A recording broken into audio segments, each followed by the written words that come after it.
Now we're going to use SC44 on this, and I just want it damp. Never comes out that way. So it's soaking wet, way too much liquid. I'm going to tap most of that off with the dry rag. So I'm at 5 or 6, which really doesn't mean anything unless you have this exact thing, but so we'll get on there. DC removes metal and it pulls it into the pad, and you'll see over time this gets darker and darker as the metal moves from your blade or whatever you're marking up into there. And I like a nice deep etch, just like everyone else. Well, this will, depending on your power setting, your etcher, all of that, this will bubble, and those bubbles act as a resist. So you want to degas. So lift up a little bit, and I'm going to just scrub back and forth. And I'm going to do this 20 seconds. I'm just going to put it on there and let it cook a little bit. You can feel some of the current, and occasionally you'll get just a slight tingle on some of the voltage, but it's nothing to be too worried about. There's just not enough there to hurt you.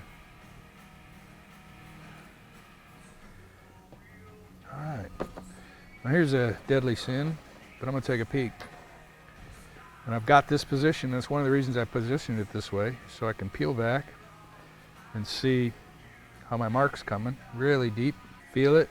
Now it's got some fuzzy around there. It's pretty hot on that one. That's okay, that'll come off. So put that back down. Get my lead on there.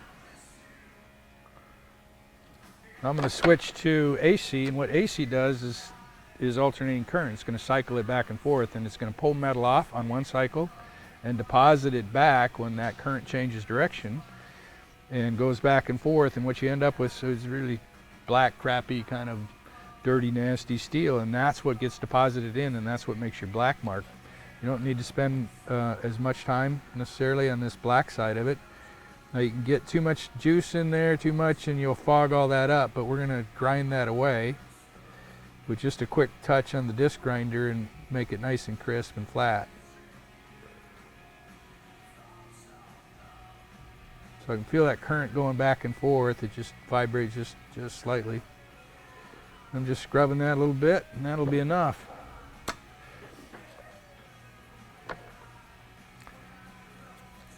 I don't know what's in this stuff, but I know it's acidic, and even stainless, it'll rust after a bit. So we take this Neutralite, and that neutralizes it. And also Windex it. That gets that off of there. And clean up my stencil so I can reuse it. You should get anywhere from 50 to 300 impressions. I don't think you'd get anything like that in use, but I find that if you take care of them, clean them up a little bit, you can get 100 impressions. After that, it's a consumable, just like most things in knife making, and you just throw it away and start with a new one. But if you get this, if you leave that chemical on there, these tend to get hard and brittle and break down. So we'll clean that up. Yeah, just set that guy there. Get that out, and then I'm going to just put a little neutralizer on there. Tamp that out. Now you probably should take this all apart, clean it. They're going to tell you that you're going to need to use a new pad every time. I don't. Maybe just lazy, but fine if I just neutralize it, take that off, let it dry so it's not on there. The carbon block, pretty tough to hurt that. But let's go over and take a look at our etch. I'm gonna just hit it with some Windex. Again, that will help neutralize it, get anything off, and just cleans it up. It's pretty foggy, and that's where chemical is etched in, leaked in under the stencil, between the stencil into the blade, and you get this haze. Now we're going to step over the disc grinder, and I'll take that off, and that'll clean right up. Magic. So no stray marks, and we got a nice black deep etch that you can feel with your nail. So I've got this sharp edge there. I want to take that down just a little bit more, and then I'm going to have to chamfer right inside here to clean that up. I haven't quite figured out how I'm going to do that yet, but we'll get that taken care of in a minute. Okay, so I took a little bit off of, I just skinnied that down a little bit, and that fits in there much nicer. It's got a little dome. I don't have the rough edge on that. So we are good on that. While we've got this apart, we're going to put the clip on. That's good. All right, so we've got this clip, and we're going to put that on the back here. And where you put it is going to be up to you. Now I happen to use on this one, I use that screw right up there because it fit. So I think we're going to go this way. So we'll put that right there. I got to get that mounted on the scale.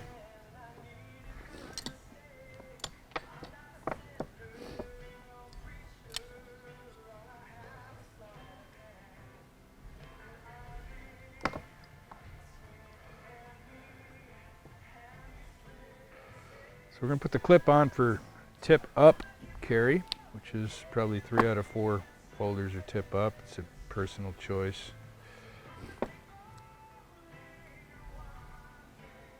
Like that.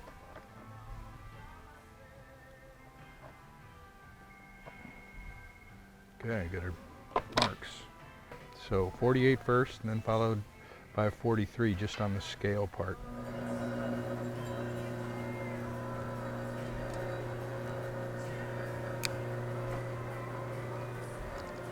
The drill bit wants to slide over a bit because it's not perfectly flat, so I'm kind of lifting up into it to get the hole started, and then I'll let it go flat.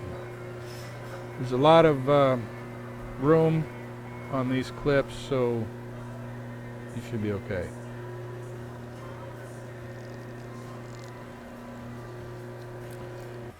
Okay, there's the 3 holes, big burrs there, we'll have to take them off. So I'll take this off, I'll enlarge those, deburr that. I want to chamfer them just a touch.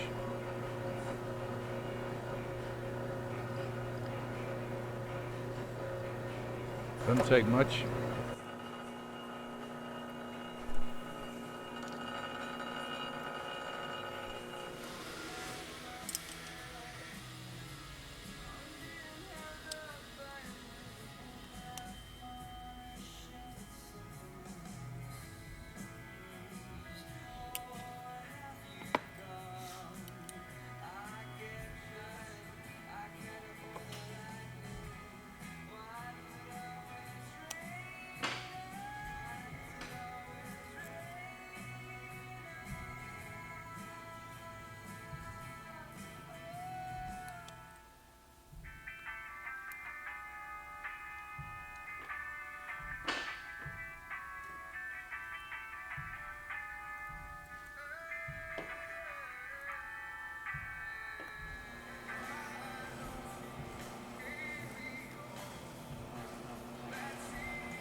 Now we're going to put it together and sharpen.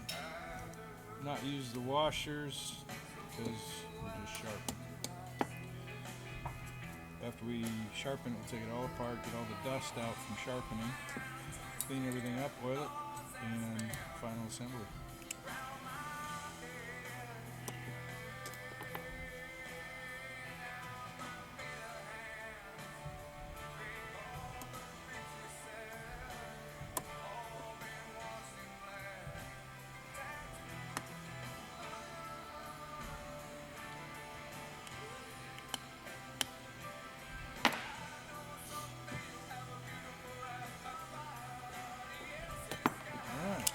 Now we're ready to sharpen. Let's go do that.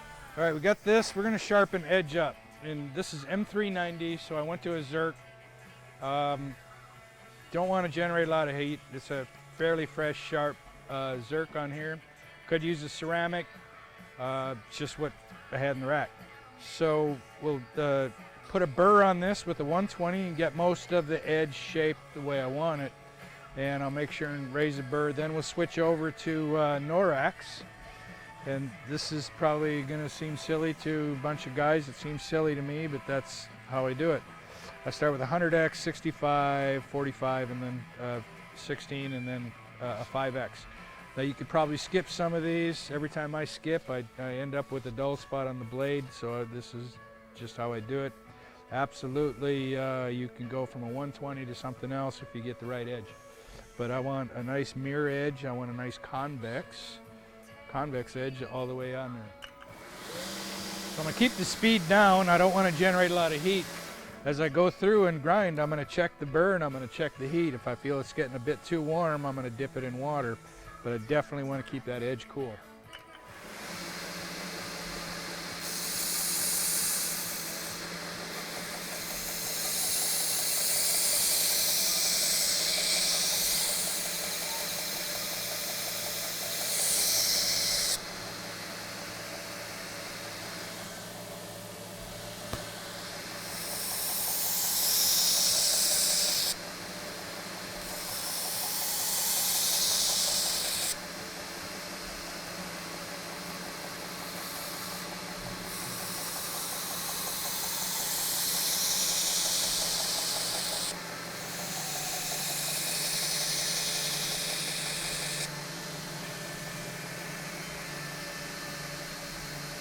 As I'm sharpening, I'm feeling along the back side. I ground on this side, so the burr is going to be on this side.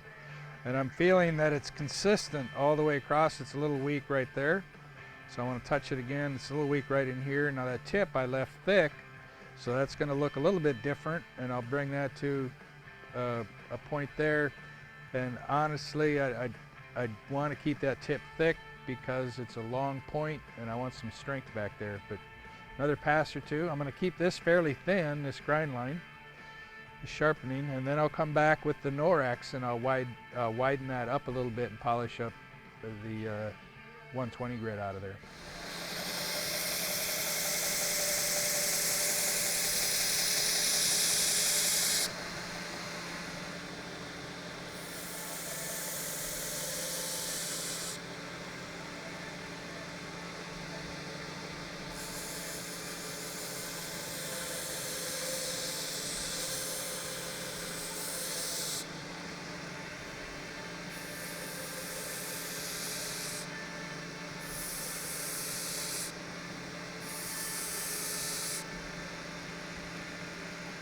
Once you get the blade sharpened edge with the profile that you want, it all goes really quick after the 100x. Just a few passes on each to raise a burr and polish up that sharpened edge. So you always start with the side that's got the burr.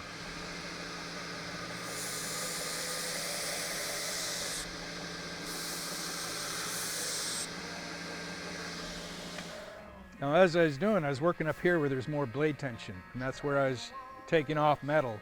Now I'm kind of polishing and just rounding over that convex. So I'm moving down the belt where there's a little bit more give, and I'll push it in a little bit more and make that grind a little bit wider than what it actually is right now.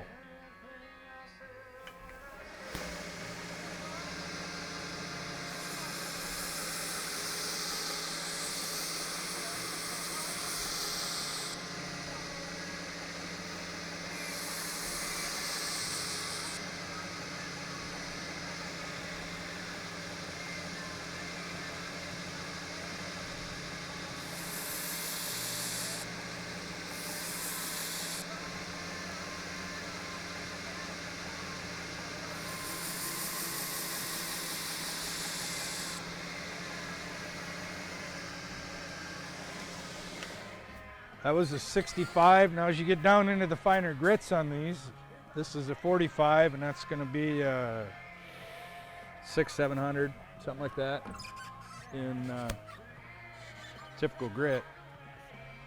The heat generates quicker, so you got to manage the heat and pay more attention to the heat that's generating up in the edge.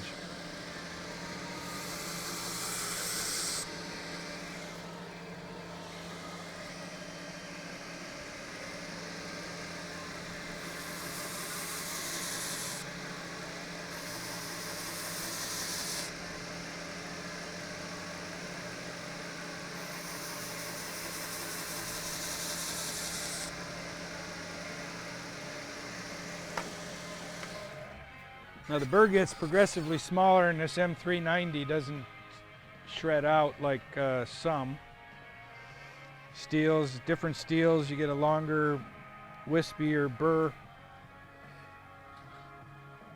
This just kind of ends.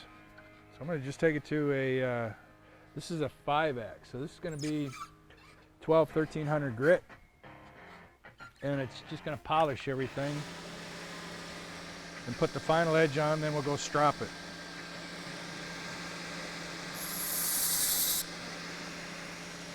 Now as you see, I'm down here in the middle of the belt and I'm pushing in quite a bit.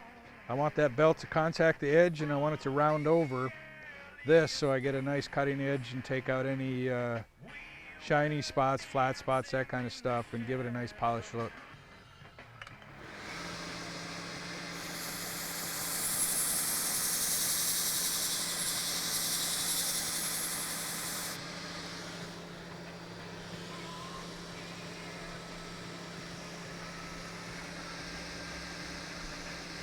Not much of a burr at this point.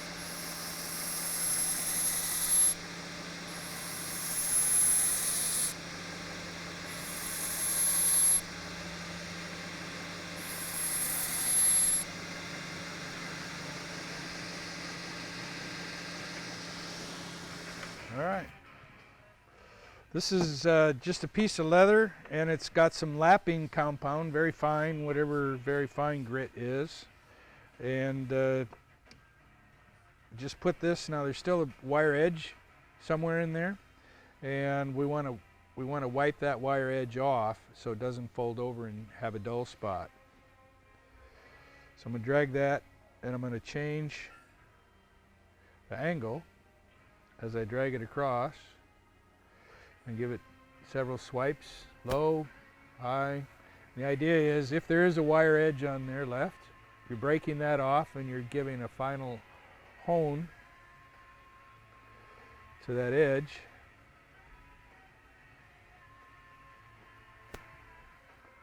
Now if we have any dull spots, we go back a couple belts and do it again till we get a nice clean cut.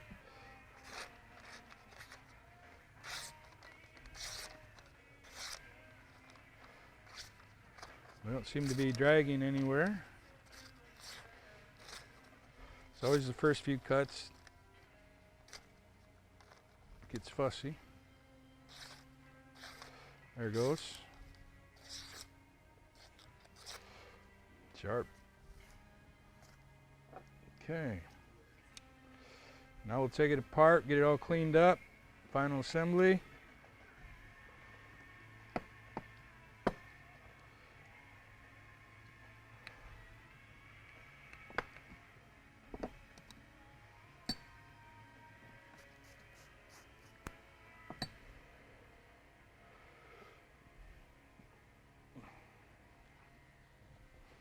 On some of these, this is linen,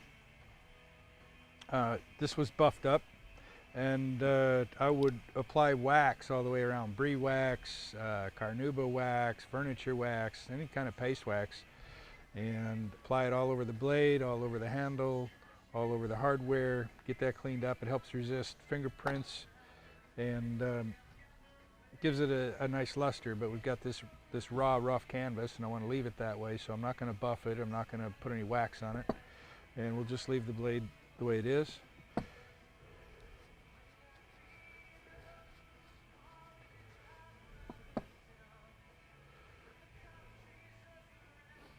Loctite's a trade name, and that patent expired a long time ago, and so a bunch of those Loctite guys left and started their own company called Vibratite.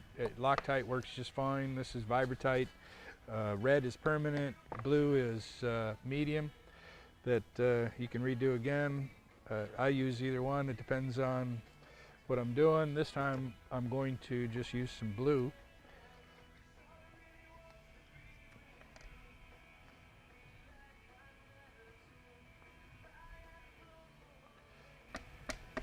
Blue is removable, but it really holds pretty good too.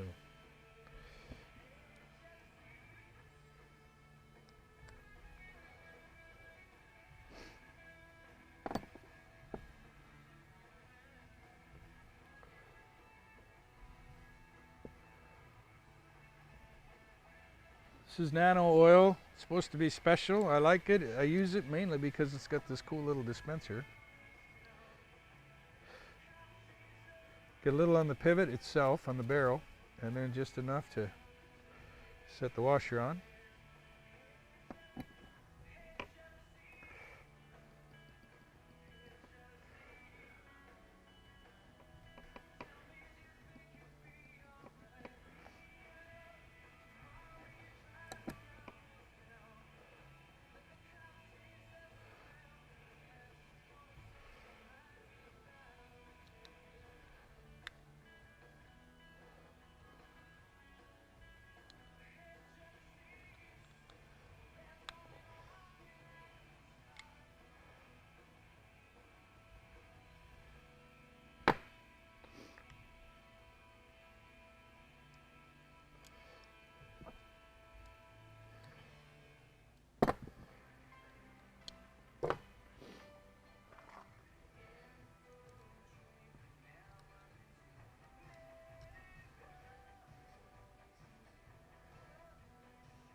Now you can, if you want, use a flathead, countersink that in. I just use a button head. I kind of like how it looks.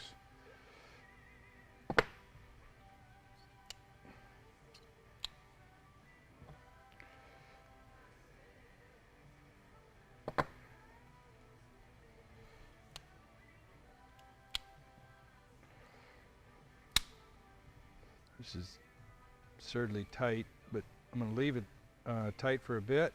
And the thing about these 64 pitch is you really can get some nice adjustment on your pivot action, and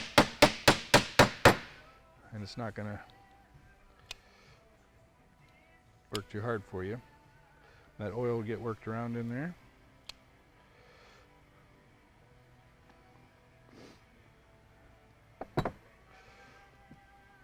Little oil on the detent ball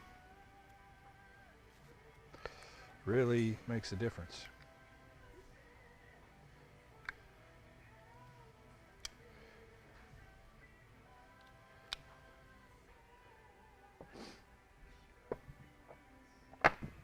So there we go.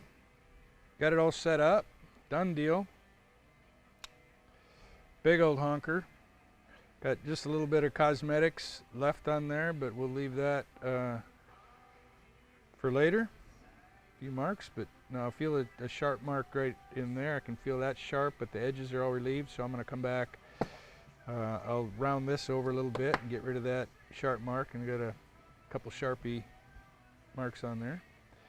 And I leave these fairly tight to begin with because after a week or two in use, they'll wear just a bit and loosen up, and that's where you want it. Now this thumb stud location fits my hand. Where you're going to put that needs to fit your hand. This is a big knife again, so this would be a more traditional size. This is a big old hog. So that's how you do it. Now this again, that's these patterns. Love to show you some, but you can absolutely make your own. Get started on some of those. We've got a couple different sizes, and we'll work on developing more different pattern styles and so on over time. But this will, the geometry is all solved for you. Setting up the stop pin location is a piece of cake on these, the way this is laid out. And here is a smaller version. Honestly, I don't know that I put together a folder different. Working on some other ones. At this point, I always just make a pattern first, use it for a drill template. It saved me more than once where I screwed up and did the wrong kind of scale on this one. But easy way to do it, if you tried to make a liner lock before and really struggled, give this a go, and we'll see. Or you've never made one, I think this will help you get the job done. And if you got any questions or anything, we're not real good at responding on YouTube, to be honest. It's a lot of haters on there, and we just not engage them. If you got some questions or something, we'll support you via Knife Dogs. Thousands of knife makers over there, no drama, no hassle, and you'll learn quite a bit from some of the outstanding knife makers that hang out there. And we'll see you. Thanks.